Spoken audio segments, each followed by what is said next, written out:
This is a brief video about evaluation of decisional capacity in palliative care. I'm Dr. Susan Merrill. I'm a general internist and geriatrician practicing at the University of Washington and Harborview Medical Centers in Seattle. The objectives of this video are as follows: to describe the importance of decisional capacity assessment in palliative care, to identify the 4 abilities related to decisional capacity, which is synonymous with decision-making capacity and which I will sometimes abbreviate as DMC in this video. Describe when and how to assess and document decisional capacity at the bedside. And lastly, discuss ways to best work with the surrogate decision makers when patients lack decisional capacity. First, I'll define some terms. Decisional capacity is the ability to accept or refuse care, essentially the ability to provide valid informed consent. It is closely related to, but not the same as, competency. Decisional capacity is decided by clinicians at the bedside. Competency is decided in a court of law. Informed consent is acceptance of a medical intervention after disclosure of the nature of the intervention, risks and benefits, and alternatives with their risks and benefits. Informed consent must have 3 elements in order to be considered valid. The patient must have decisional capacity, the decision must be voluntary, and enough information must be given that a reasonable person could make an informed choice. There are essentially 3 situations in which you don't need the patient's formal informed consent for treatment: in life-threatening emergencies, when the patient lacks decisional capacity, in which case you must get consent from a surrogate, and when a patient refuses to provide consent, preferring that a surrogate make the decision for them. As you know, preferences about medical decision-making differ across families and cultures, and there are certainly patients who defer to others for their decision-making. We should support that. Why is it important to learn to assess decisional capacity as someone who cares for seriously ill patients and is interested in providing better palliative care? First of all, we are often helping patients make important decisions about end-of-life care, so we want to know whether they are legally and ethically able to make their own decisions or if we should turn to a surrogate. Second, lack of decisional capacity is common in people who are medically ill. Studies suggest as many as 25% of medicine inpatients and 45% of nursing home residents lack decisional capacity. While decisional incapacity is more common in hospitalized patients, you will encounter it in primary care as well. About half of those with dementia and 40% of those with Parkinson's disease lack decisional capacity. Decisional incapacity is also common, but not universal, in those with schizophrenia and developmental delay. Furthermore, lack of decisional capacity is under-recognized by both clinicians and family members. Studies of standardized assessments for decisional capacity assessment suggest clinicians only recognize 40% of patients who are found to lack decisional capacity by a gold standard assessment. In one study of medically ill inpatients lacking capacity, their medical team thought they had capacity in over 75%, and their closest relatives also thought their loved one had capacity in over 75% of cases.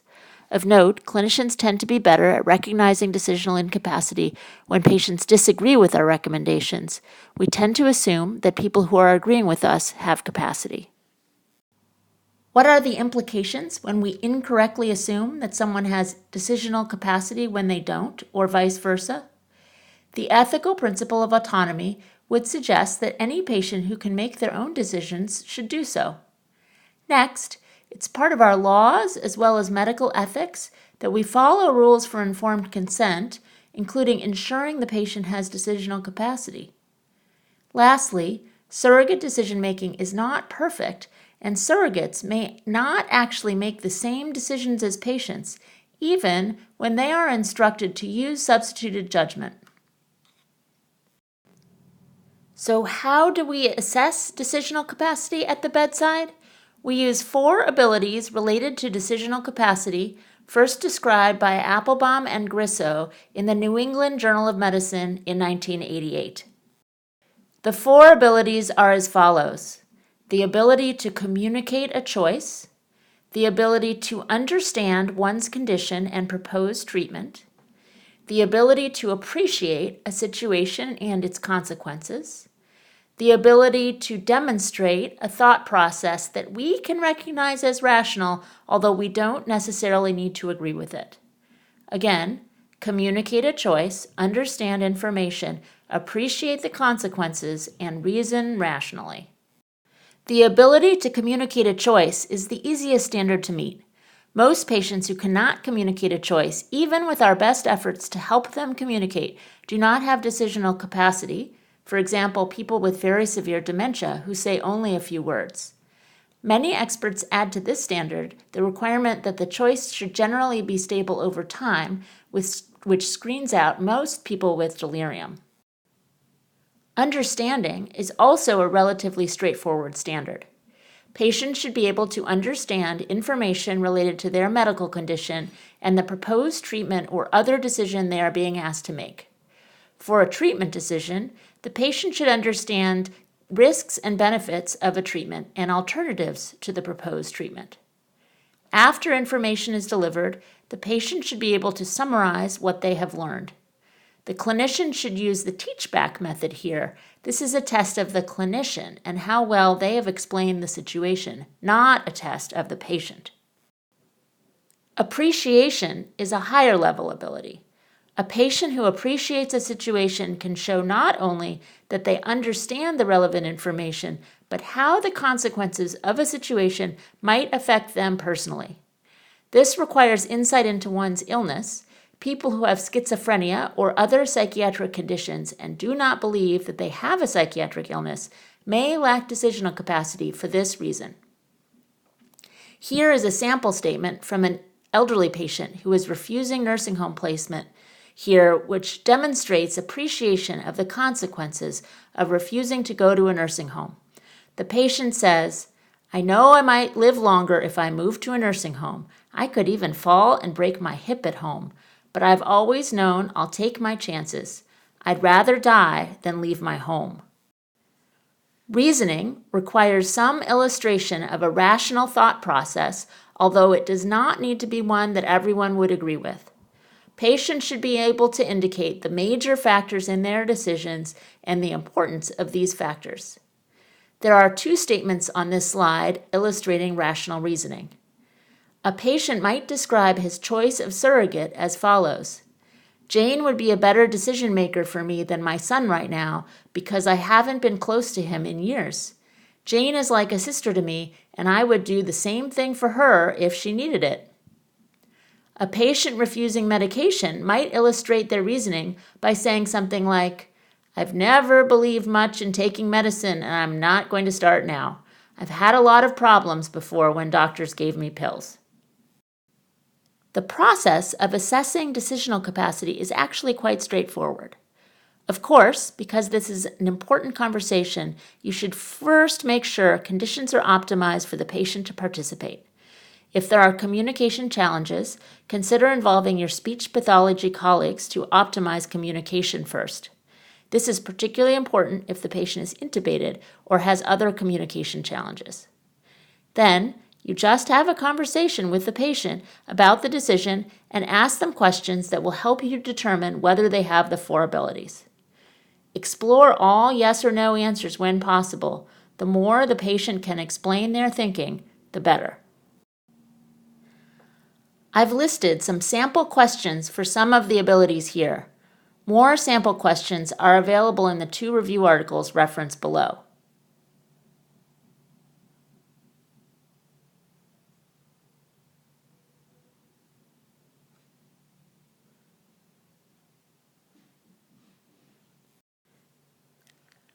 Two important notes here. Decisional capacity is temporal, meaning the patient can have it one day and then lose it the next day, for example, if they become delirious. Keep this in mind. Sometimes a decision is not urgent, so if you think the patient may regain their decisional capacity as their medical condition improves, you may be able to wait and reassess. It's also decision-specific, meaning a patient can have it for a simpler decision, like choosing a surrogate, and not have it for a more complicated decision, like deciding between two complicated kinds of treatment with different risk-benefit ratios. A note here on values. It's important to know the patient's values and how they've lived their lives and made decisions in the past. While this is not included in the 4 abilities and may not be part of the official or legal definition, it's really important in helping the patient and/or surrogate reach a decision that makes sense for the patient as a person. Of course, you would already be learning about the patient as a person and clarifying their goals and values as part of your usual palliative care work.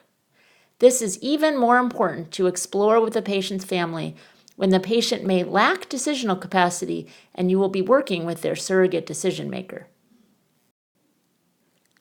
Dementia is common in primary care, and lack of decisional capacity is common in dementia. About half of patients with dementia lack decisional capacity. Decisional incapacity is more common in those who do not have insight into their memory deficits. While the MMSE is not a test for decisional capacity, scores do have some correlation with capacity. Those with an MMSE above 24 tend to have decisional capacity. Those with a score less than 20 tend to lack decisional capacity, and scores between 20 and 24 are not correlated with capacity or incapacity.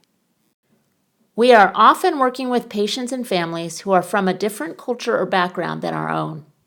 There are a few additional considerations here. In some cultures, it is fairly common to have the family make healthcare decisions instead of the individual patient. Sometimes families believe that telling the patients details of their diagnosis could harm them. If a family member tells you this, it's important to confirm this with the patient, but if the patient says they'd like their family to make their decisions for them, essentially they are waiving their right to provide informed consent, and we should respect this. If a patient does not have decisional capacity, their surrogate will need to make the decision. Each state has a slightly different hierarchy of who becomes the surrogate if the patient lacks capacity. Thankfully, these lists are long and generally allow close friends to make these decisions when a patient does not have living relatives. I've included the hierarchies for Washington and Oregon on this page. These lists are just a reference. Please refer to the law itself or check with a social worker at your institution. Here are the lists for Idaho and the VA system, which has its own hierarchy. As you may know, the guiding principle of surrogate decision-making is substituted judgment. The surrogate should be trying to make the decision they think the patient would make if he or she still had capacity. The surrogate should base the decision on what the patient has told them in the past, if they have discussed this health situation, or can infer the patient's preferences based on their statements, actions, values, or beliefs.